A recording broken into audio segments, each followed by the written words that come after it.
Assalamualaikum warahmatullahi wabarakatuh. Hello everyone. How are you? I hope you're all in a good condition. Welcome back to my video. Today I will discuss about setting capability and willingness.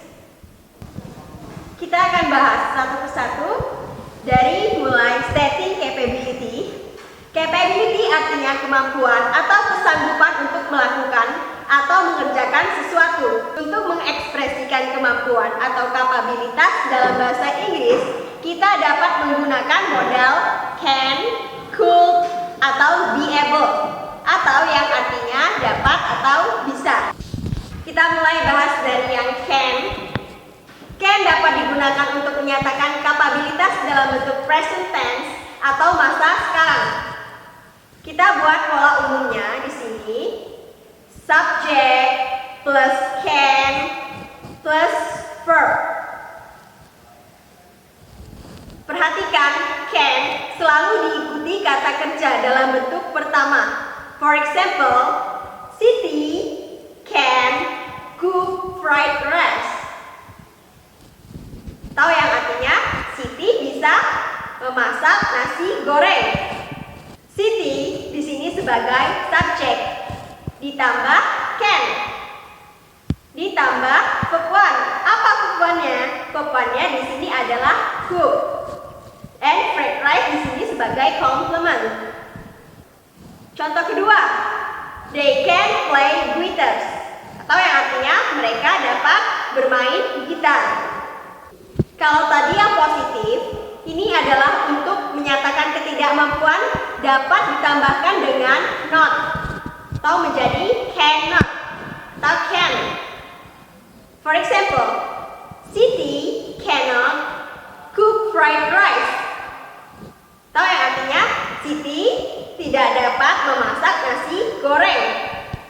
Sama seperti tadi rumusnya, Siti sebagai subjek ditambah can sebagai modal ditambah not ditambah verb one dan ditambah complement. Contoh kedua, they cannot play guitars, atau yang artinya mereka tidak dapat bermain gitar. Untuk membentuk kalimat tanya atau interrogative sentence, maka can diletakkan di depan kalimat. For example, can Siti cook fried rice? Atau artinya, dapatkah Siti memasak nasi goreng? Can diletakkan di depan. Setelah itu ditambah subjek, di sini Siti sebagai subjek, ditambah cook, cook di sini sebagai verb one. Contoh yang kedua, can they play guitars?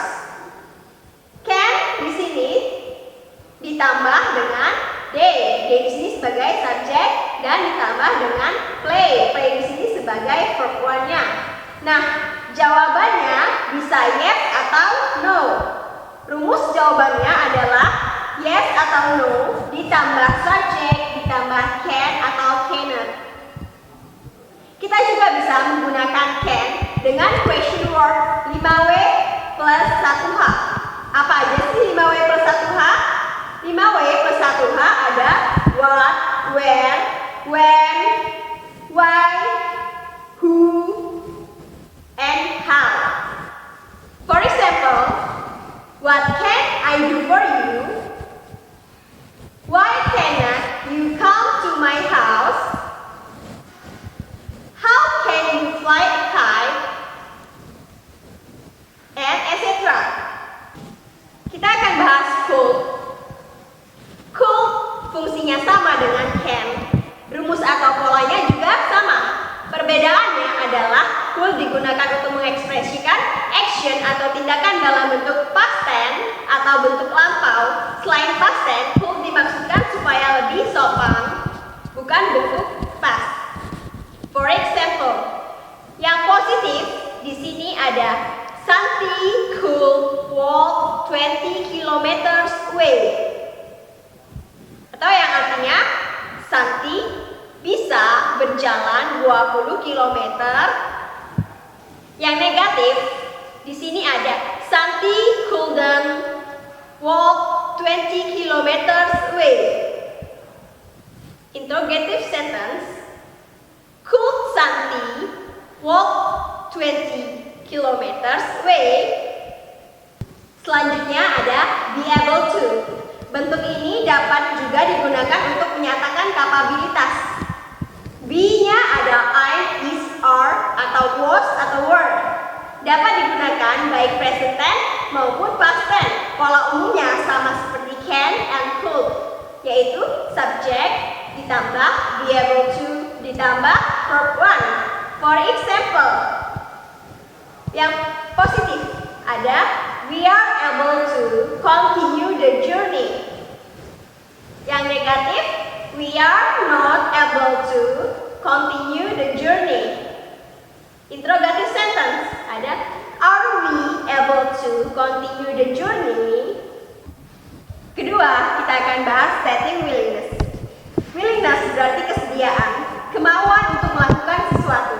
Untuk menyatakan itu, kita dapat menggunakan modal will atau would, yang berarti akan, mau, atau sedia. Will dan would memiliki kesamaan. Perbedaannya adalah will digunakan untuk bentuk present tense atau sekarang, dan would untuk bentuk lampau. Pola umumnya adalah subject ditambah will atau would ditambah verb one. Ini untuk yang positif. Yang negatif, subject ditambah will atau would ditambah not ditambah verb one. Untuk interrogatif, will atau would ditambah subject ditambah verb one. For example, contoh kalimat yang positif, I will visit your house. Yang negatif, I will not visit your house. Untuk interrogatif, will I visit your house? Thank you for watching and I will see you in my next video. Assalamualaikum warahmatullahi wabarakatuh. Audio Jungle.